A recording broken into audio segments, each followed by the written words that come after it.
மாண்புமிகு பேரவைத் தலைவர் அவர்களே, பொன்மனச்செம்மல் புரட்சித் தலைவர் எம்ஜிஆர் அவர்களையும் இதயம் புரட்சித் தலைவி அம்மா அவர்களையும் வணங்கி நடைபெற்று முடிந்த சட்டமன்ற பொதுத் தேர்தலில்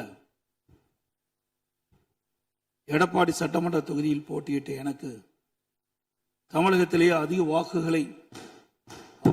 வித்தியாசத்திலேயே வெற்றி பெற செய்த எடப்பாடி தொகுதி வாக்காளர் பெருமக்களுக்கு எனது நெஞ்ச நிறைந்த நன்றியினை அவர்கள் பாதங்களிலே சமர்ப்பித்து, மாண்புமிகு பேரவைத் தலைவர் அவர்களே,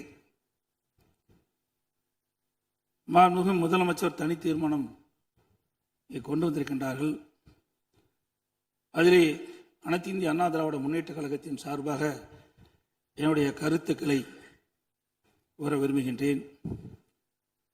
கர்நாடக அரசு மேகதாதுவின் கோரிக்கை அணை கட்டுவது தொடர்பாக பல்வேறு காலகட்டங்களிலே அதை தடுத்து நிறுத்துவதற்கு அனைத்து இந்திய அண்ணா திராவிட முன்னேற்ற கழக அரசு பல்வேறு நடவடிக்கை எடுக்கப்பட்டது.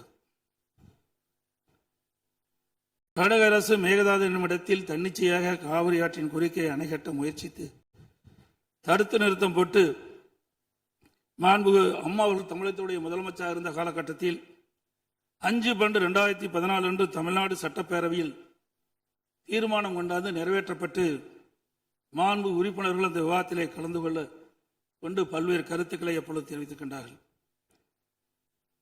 அப்பொழுது கொண்டு வந்த தீர்மானத்தின் அடிப்படையில் மாண்புமிகு பாரத பிரதமர் அவர்களுக்கு மாண்புமிகு அம்மா அவர்கள் அனுப்பிய கடிதத்தை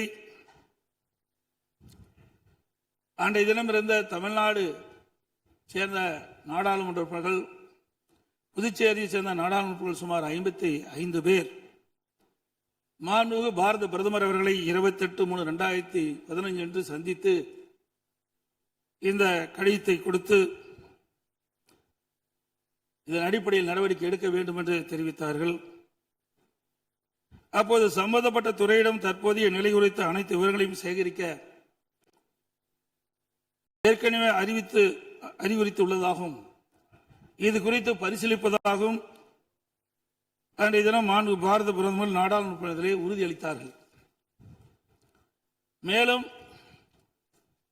மாண்பு அம்மா அவர்கள் தமிழகத்தில் முதலமைச்சர் இருந்த காலத்தில் 25/4/2015 அன்று மாண்பு பாரத பிரதமர்களை நேரிலே சந்தித்து மேகதாது திட்டத்தினை கர்நாடக அரசு செயல்படுத்தக்கூடாது என கர்நாடக அரசுக்கு அறிவுறுத்தபடி கோரிக்கை விளக்கென கடிதம் பிரதமரத்தை அளித்தார்கள்.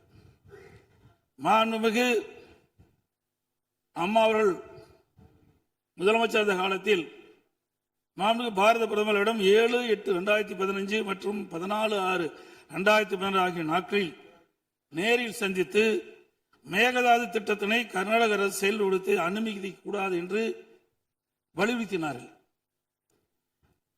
மாண்புமிகு புரட்சித் தலைவி அம்மா அவர்கள் மேகதாது அணை உட்பட காவிரி ஆற்றின் குறுக்கே கர்நாடக அரசு காவிரி நடுவர் மன்ற இறுதி ஆணையை மீறும் வகையிலும் தமிழ்நாடு அரசின் இசைவு பெறாமலும் எந்த ஒரு திட்டத்தையும் செயல்படுத்த உத்தேசிக்குமானால் தமிழ்நாட்டின் உரிமையை நிலைநாட்ட சட்டப்பூர்வமான அனைத்து நடவடிக்கைகளும் தமிழ்நாடு அரசு மேற்கொள்ளும் என 18/8/2016 அன்று இம்மாமன்றத்தில் 110 விதியின் கீழ் உறுதிபட தெரிவித்தார்கள். இதற்கிடையில் மாநில அரசுகள் தாக்கல் செய்த சிவில் வழக்குகள் விசாரணைக்கு உகந்ததா என்பது பற்றி உச்சநீதிமன்றத்தில் சம்பந்தப்பட்ட மாநிலங்கள் மத்திய அரசுடன் வாதிட்டன. 9/12/2016 அன்று உச்சநீதிமன்றம் அளித்த ஆணையில் இம்மனுக்கள் உச்சநீதிமன்றத்தின் விசாரணைக்கு உகந்தவை என தீர்ப்பளித்து அதன் பின்னர் ஜூலை 2017 முதல் செப்டம்பர் 2017 வரை இறுதிக்கட்ட வாதங்கள் உச்சநீதிமன்றத்தில் நடைபெற்றன. இதில் கர்நாடக அரசு 9 நாட்களும், கேரள அரசு 2 நாட்களும், தமிழ்நாடு அரசு 13 நாட்களும், புதுச்சேரி மற்றும் மத்திய அரசு தலா 1 நாட்களும் தங்கள் வாதங்களில் நீதிமன்றத்தில் எடுத்து வைத்தன. அனைத்து தரப்பு வாதங்களையும் கேட்டிருந்த உச்சநீதிமன்றம் 16/2/2018 அன்று தனது தீர்ப்பினை வழங்கியது. இத்தீர்ப்பின் முக்கிய அம்சங்கள் பின்வருமாறு: பன்மாநில நதிகள் தேசிய சொத்து, எந்த ஒரு மாநிலம் தனி உரிமை கோர இயலாது என்று நவம்பர் 1991 ஆண்டிய உச்சநீதிமன்றத்தின் கருத்து இத்தீர்ப்பில் மீண்டும் உறுதி செய்யப்பட்டுள்ளது. 1892 மற்றும் 1924 ஆண்டிய ஒப்பந்தங்கள் செல்லத்தக்கதல்ல என்ற கர்நாடகின் வாதம் ஏற்றுக்கொள்ளப்படவில்லை. கர்நாடக அரசு தமிழ்நாட்டின் பாசன பரப்பான 24.708 லட்சம் ஏக்கர் என்பதை 21 லட்சம் ஏக்கர் என குறைக்க வேண்டும் என நடுவர் மன்றத்தின் முன் வாதிட்டது. இதனை காவிரி நடுவர் மன்றம் ஏற்றுக்கொள்ளாமல் தமிழ்நாட்டின் பாசன பரப்பு 24.708 லட்சம் ஏக்கர் என அதன் இறுதி தீர்ப்பில் குறிப்பிட்டுள்ளது. இதனை உச்சநீதிமன்றம் ஏற்றுக்கொண்டுள்ளது. உச்சநீதிமன்றம் தற்போது பிறப்பித்த ஆணைக்கு பாதகம் ஏதும் இல்லாமல் காவிரி நடுவர் மன்ற இறுதி ஆணைப்படி மாதாந்திர அடிப்படையில் 15 ஆண்டுகளுக்கு தமிழ்நாட்டிற்கு நீர் வழங்கப்பட வேண்டும் என்பது உறுதிப்படுத்தப்பட்டுள்ளது. உச்சநீதிமன்றம் அனைத்து மாநில வாதங்களை முழுமையாக கேட்டிருந்த பின்னர் கீழ்ப்படுகை மாநிலங்களின் ஒப்புதல் இல்லாமல் மேல்படுகை மாநிலங்களில் எவ்வித கட்டுமான பணிகளும் மேற்கொள்ளக்கூடாது என தெளிவான தீர்ப்பை வழங்கியுள்ளது. மேகதாது திட்டத்தை செயல்படுத்தக்கூடாது என்ற நமது நிலைப்பாட்டை உச்சநீதிமன்ற தீர்ப்புக்கு முன்னரும் பின்னரும் 25/2/2017, 27/2/2017, 4/9/2018, 8/10/2018 மற்றும் 2/11/2018 ஆகிய நாட்களில் நான் முதலமைச்சர் இருந்த காலத்தில் மாண்பு பிரதமர் அவர்களுக்கு கடிதம் மூலமாகவும் நேரடியாகவும் சந்தித்து அணை கட்டுவதற்கான அனுமதியை மத்திய அரசு வழங்கக்கூடாது என்பது தொடர்ந்து வலியுறுத்தி கேட்டுக் கொள்ளப்பட்டது. மேலும் 5/7/2017 மற்றும் 23/11/2017 ஆகிய நாட்களில் மத்திய நீர்வள ஆதாரத்துறை அமைச்சரையும் நேரிலே சந்தித்தும் கடிதங்கள் வாயிலாகவும் கர்நாடக அரசுக்கு மேகதாது அணை கட்ட எவ்வித அனுமதியும் மத்திய அரசு வழங்கக்கூடாது என வலியுறுத்தப்பட்டது. ஏற்கனவே உச்சநீதிமன்றம் பெங்களூர் நகரின் குடிநீர் தேவை உட்பட பிற பயன்பாட்டுக்காக 14.75 டிஎம்சி அடி நீரை கர்நாடக அரசுக்கு கூடுதலாக அளித்து உத்தரவிட்டுள்ளது. இந்நிலையில் மீண்டும் பெங்களூரின் குடிநீர் தேவைக்கென 67 டிஎம்சி அடி நீர் கொள்ளளவு கொண்ட மேகதாது அணையை கட்ட கர்நாடக அரசு முயற்சிப்பது தமிழ்நாட்டை பாலைவனமாக்கும் உள்நோக்கம் கொண்ட ஒரு செயலாகும். எனவே இவ்வணை கட்டப்பட்டால் தமிழ்நாடு மக்களின் வாழ்வாதாரமும் உரிமையும் கடுமையாக பாதிக்கப்படும். மேலும் நீர் பற்றாக்குறை ஏற்படும் ஆண்டுகளில் கடந்த காலங்களைப் போலவே காவிரி நீரை முழுமையாக தனது உபயோகத்திற்காக கர்நாடக பயன்படுத்தும் நிலை உருவாகும். இதை தவிர காவிரி படுகையில் மேற்படுகை மாநிலமான கர்நாடகா புதிய அணை கட்டுவதற்கான எந்த ஒரு அனுமதியும் மத்திய அரசு வழங்கக்கூடாது என்றும் உறுதிபட எடுத்துரைக்கப்பட்டது. மேலும் உச்சநீதிமன்ற ஆணைக்கு எதிராக கர்நாடக அரசின் மேகதாது திட்டத்திற்கான விரிவான திட்ட அறிக்கைக்கு அனுமதி வழங்கிய மத்திய நீர்வள குழுமத்தின் தலைவர், கர்நாடக நீர்வளத்துறை அமைச்சர் மற்றும் கர்நாடக உயர் அதிகாரிகள் மீது நீதிமன்ற அமைப்பது வழக்கு கண்டெம்ப்ட் ஆஃப் கோர்ட் எனது உத்தரவின் பேரில் 5/12/2012 உச்சநீதிமன்றத்தில் தாக்கல் செய்யப்பட்டது. மீண்டும் மேகதாதில் புதிய அணை கட்ட விரிவான திட்ட அறிக்கை தயாரிக்க மத்திய நீர்வள குழுமம் கர்நாடக அரசுக்கு அளித்துள்ள அனுமதியை திரும்ப கோரி மத்திய அரசை வலியுறுத்தி தமிழ்நாடு சட்டப்பேரவையில் 6/12/2012 அப்போது முதலமைச்சர் இருந்த நான் கொண்டு வந்த தனி தீர்மானத்தை ஒருமனதாக நிறைவேற்றப்பட்டது. அனைத்து இந்திய அண்ணா திராவிட முன்னேற்ற கழகத்தை பொறுத்தவரைக்கும் 1986 ஆண்டு மாண்புமிகு புரட்சித் தலைவர் எம்ஜிஆர் அவர்களால் துவக்கப்பட்ட சட்ட போராட்டத்தை தொடர்ந்து காவிரி நடுவர் மன்றம் அமைத்து அதை மத்திய அரசியலை வெளியிடச் செய்து நடுவர் மன்றத்தின் இறுதி ஆணையின்படி காவிரி மேலாண்மை வாரியம் மற்றும் காவிரி நீர் முறைப்படுத்தும் குழு ஆகியவற்றை அமைக்க உச்சநீதிமன்றத்தை நாடியது. எனது தலைமையிலான மாண்பு அம்மாவின் அரசு எடுத்த தொடர் நடவடிக்கையின் காரணமாக 16/2/2011 உச்சநீதிமன்றம் இறுதி தீர்ப்பை வழங்கியது.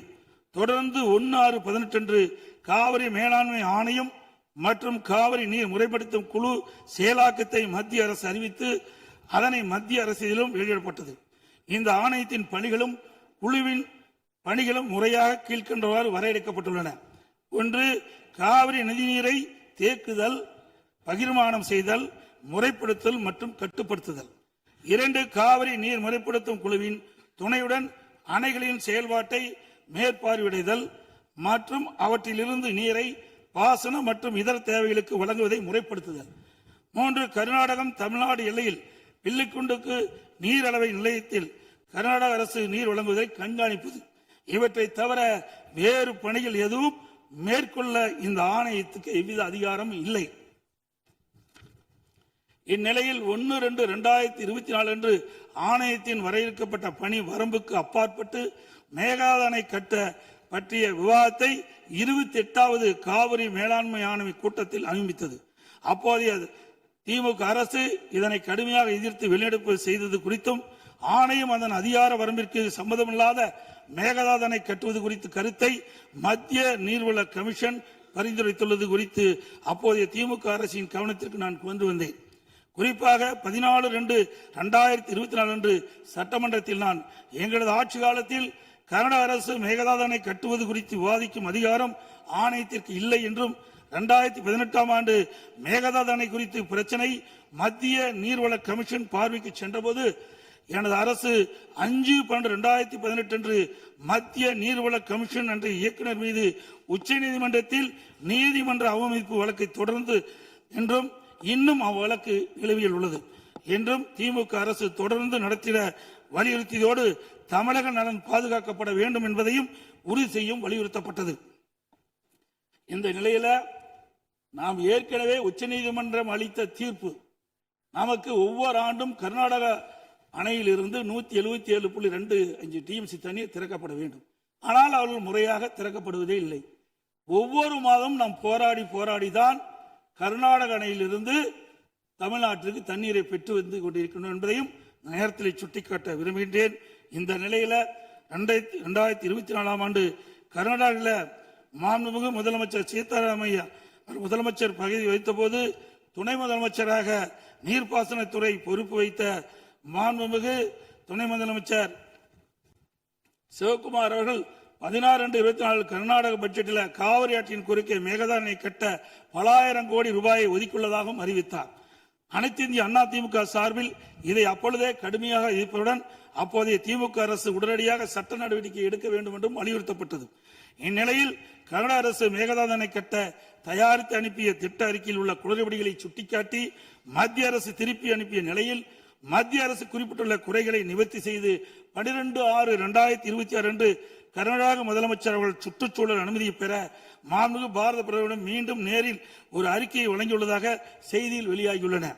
இரு மாநிலங்களுக்கிடையே உள்ள நல்லுறவை சீர்குலைக்கும் விதமாக தற்போதைய கர்நாடக அரசு மேகதாதுவில் காவிரியின் குறுக்கே அணை கட்ட முழு மூச்சில் முயற்சிப்பது கண்டிக்கத்தக்கது. நீண்ட நெடுங்கால சட்ட போராட்டத்துக்கு பின்னர் நிலைநிறுத்தப்பட்ட தமிழ்நாட்டு மக்களின் அடிப்படை உரிமைகளையும் டெல்டா விவசாயிகளின் வாழ்வாதாரத்தையும் 20 மாவட்டத்துக்கு மேலாக குடிநீர் ஆதாரமாக விளங்கும் காவிரி ஆற்றில் நமக்குள்ள உரிமையை பேணி காக்க வேண்டியது நாம் எல்லோரின் கடமையாகும். கர்நாடக அரசு காவிரி நடுவர்மன்றம் 5/2/2007 அன்று அளித்த இறுதி தீர்ப்பை மதிக்காமலும் 16/2/2018 உச்சநீதிமன்றம் அளித்த இறுதி தீர்ப்பை மதிக்காமலும் தன்னிச்சையாக மேகதாதுவில் அணை கட்ட நிதி ஒதுக்கீடு செய்தும் திருத்திய தொழில்நுட்ப திட்ட அறிக்கை மீண்டும் இம்மாதம் மத்திய அரசிடம் சமர்ப்பது கண்டிக்கத்தக்கது அனைத்து இந்திய என்பதை இந்த நேரத்தில் தெரிவித்து அனைத்து இந்திய அண்ணா திராவிட முன்னேற்ற கழகத்தின் சார்பாக மாண்பு முதலமைச்சர் அவர்கள் கொண்டு வந்த அரசின் தனி தீர்மானத்தை ஒருமனாக ஆதரிக்கின்றோம். மாண்புமிகு எதிர்க்கட்சி தலைவர் அவர்கள்.